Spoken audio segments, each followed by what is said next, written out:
Hi, I'm here in another amazing location in the Dyfnant Forest here in Wales. And today I'm in search of autumn. Last year I was here and it was absolutely stunning down the trail you can see behind me here. Absolutely amazing. So I'm hoping for the same this year. So fingers crossed we get some really good images again. The sun is out today. We're in between two storm fronts here in the UK. One's already passed through and you can see that there are leaves everywhere all over the floor, so that should give us a good base. And then down the trail, hopefully the deciduous trees are going to give us some really nice colour now. So let's head on down the trail and we'll see what we can find and go to our first location.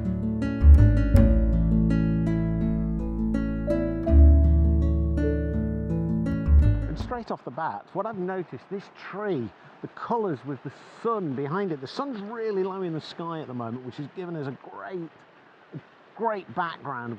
It's given us a really soft light coming down the valley, and it's coming straight down the valley at this time in the morning. It's pretty early right now, it's pretty chilly as well now.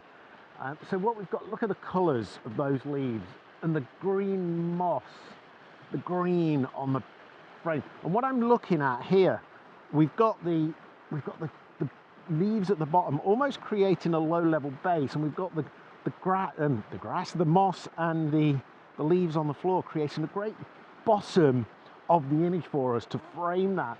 And we've got the trunk and this branch over here leading us into the image. So let me get the camera set up, and what we'll do, we'll get this image. We'll get a couple here, I think. We'll get one detailed in. We'll get one slightly more zoomed out, so we've got this, as I say, this floor captured as well. And we'll capture those because I think that framing will be amazing, but I think we've got the lines. And what we've got, as you can see, the water in the background is absolutely amazing. The flow, I have never seen this river so high. This is actually the River Fern here in North Wales. It's never been this high. It's a big canoeing place, this, so but it's slightly in flood at the moment. Anyway, as I say, let me get my camera set up and we'll get going. So this is the first image that I'm going to capture. You can see we've got the trunk of the tree on the right hand side and the branches leading up into the distance. My focus point is going to be about here in the foreground. We've got the ground at the bottom just giving us that framing, and we've got some beautiful light catching the leaves. And then we've got quite a long exposure because, as I say, it's really early in the morning. It's about 0.5, half a second at f11. So let me capture this one. We'll get this image in the bank, and I really like that. I'm going to capture a couple where I'm zooming in on just the branches. I'm going to zoom in, so we've cropped it at the bottom now. We've really just got the leaves at the bottom. Let me just reframe that 1 second. So I've reframed it now. What I've done is used the leaves at the bottom to frame the image and the branches leading into the distance. You can see my histogram, the same exposure basically. So let's capture this one and then we'll do a close-up of the leaves themselves.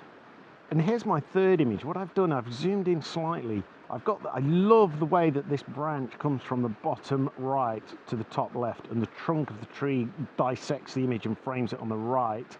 So we're starting to zoom in a little bit more now. Let me capture this one as well, because we're starting to get a lot more detail in the tree and the colour now. And then finally, my final image here. Let me know in the comments below which one's your favourite. But in this one, I've just got this branch dissecting the frame, and we've got the colour in the leaves. I love the way. Don't believe this is kind of in line with any of the composition rules. It's really on the quarters and the halves. There's no thirds. There is a lovely shape to that branch as it comes through the trees though. So let's take a look at our first set of images from this location. And whilst we do, please remember to hit that like and subscribe button. Your support for the channel is massively appreciated.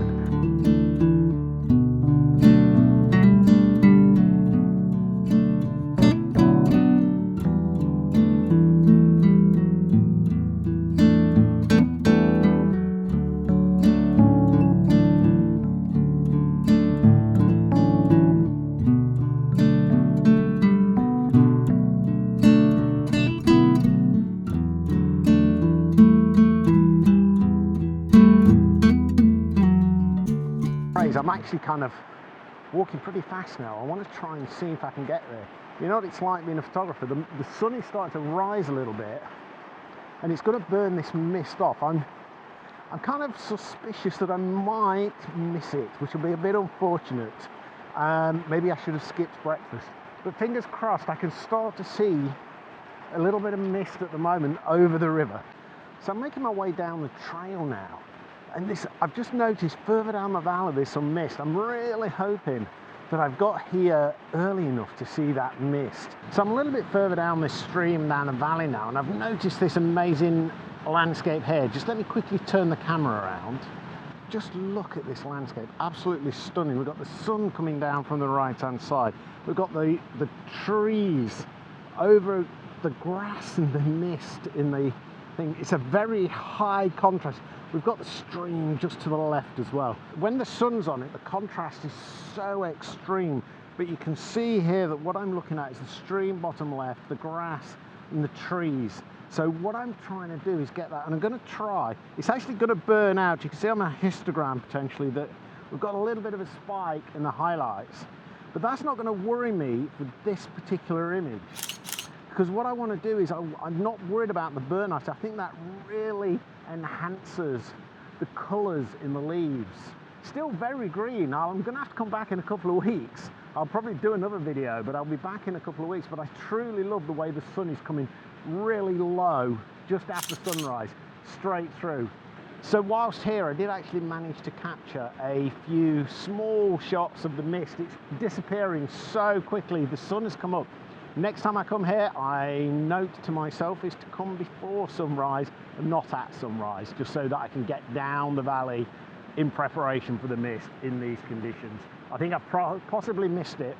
That's a bad pun, I know, but I've probably missed the best of the mist right now. But what I will do is include a couple of the ones I captured in the next short gallery that I've captured from this particular location, because the mist was just coming through the trees as I arrived. I managed to get the camera set up, capture a few images, but I unfortunately was not able to set up this camera to get the recording of those. And what I'm going to try here, I've set my tripod nice and low now, so you can see it's looking under the branches. I'm going to try some with it zooming under the branches and some a bit more scoped out to really capture those images. So let me just capture those. I've got quite slow shutter speed still because the sun's really low. I've got it at f11, so I've got that nice depth of field. My focus point is not going to be the foreground. It's going to be kind of 1/3 into the image. So let me capture those, because as you can see, the sun's just gone behind a little bit of misty cloud.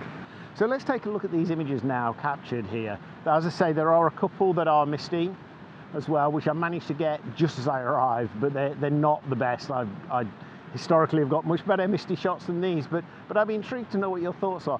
And also, I'd be intrigued to know which ones of these images you think works the best. So feel free to drop a comment down below in the comment section. I'd be intrigued to understand what your thinking is as well when you're on location like this. It's very dewy this morning, the sun's low, the sun is probably now about half an hour after sunrise, creating a really soft light through the really high level clouds.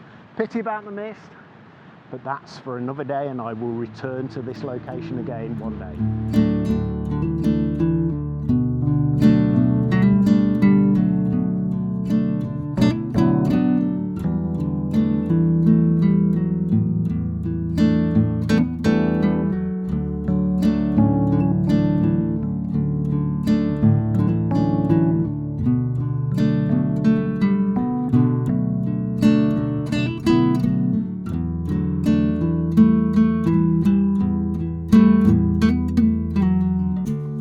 So the mist didn't really materialise. I was a little bit late here today. So what I'm going to do is I'm going to head on back up to where I saw the fern.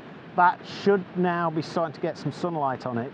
So let me head on back down the trail and we'll head towards that fern because it had some absolutely gorgeous colours in it.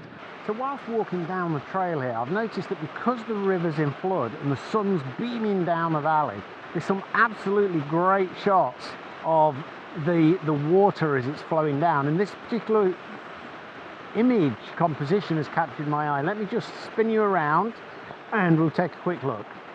So this is the image that I'm looking at here. We've got the bright sun catching these. I've got the circular polarizer on at the moment. We've got the arc of the branch. We've got two branches. We've got the smaller one lower down, and then we've got the big one. I'm going to capture a series of images. and then it's framed on the left. But what's really captured my eye is the way that this wave here flows through the middle, and it's quite fast moving water. So what I'm going to do is capture a series of images I'm going to freeze it quite subtly at about 1/20th of a second.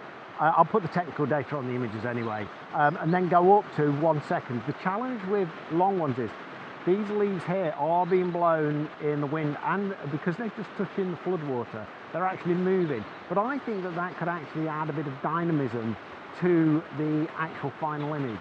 So let me capture these. Again, this just kind of demonstrates that keep an eye on the changing conditions, especially as the sun is out and is now catching the leaves, but the branches, as you can see, are in darkness.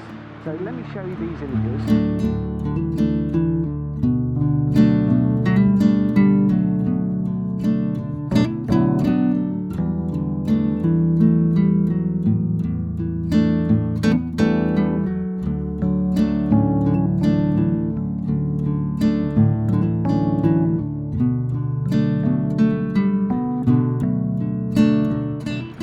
So I finally got to the Fern as promised, and what I'm going to do here, and I seriously recommend this as a technique on location, is I'm going to really challenge myself. I've put on my Sigma 30mm lens, which does remind me, one of the videos I'll be making in the not too distant future is comparing this lens with my Canon 50mm lens. The Sigma one, this is the art version, goes out to f1.4. And so far I've pretty much used it for like evening photography, street photography, when I've done some of those. So I'm really going to challenge myself to see what I can capture, because using a prime lens will make me really think about my compositions and moving about the scene. As you can see, there's quite a lot of colour in. The sun has gone in a little bit, but that's not too bad because it'll cut down on the extreme contrast that we were getting a little bit earlier in the day. And what I'm going to do is, for this, the camera is going to be a handheld. I'm going to leave the tripod on the trail, and I'm going to get in amongst the fern. Do no damage, that's the motto here, but I'm going to get in amongst the fern without damaging anything. So I'm not going to go right up the bank where there's risk of damage. I'm going to stay pretty close, make sure that I don't disrupt the little ecosystem that exists here, and let's go find that composition. And here I've got my first composition. I love the way that this leaf has just naturally fallen into the ferns, and the lines, and using the really low aperture, just frame it just really nicely. Got it at f2.8, 1/60th of a second. I really like that. And here we've got a lovely arc of the fern with all the other fern in the background, and the sun is just catching it. There's some lovely light on that beautiful bokeh. I'm just going to go slightly higher to capture this image. I've got it 1/320th second. But what I've done for this one is bring it right down to f1.4, so we've got the image in focus, the actual fern in focus, but the background is lovely blur effects that we've got there. I shall leave you with a series of images that I've captured here amongst the ferns. And again, if you've enjoyed this video, please remember to like and subscribe, and drop any comments below on what your thoughts are on the images that worked, the experimentation, and the images that didn't. And until next time, thank you very much, and I will see you soon.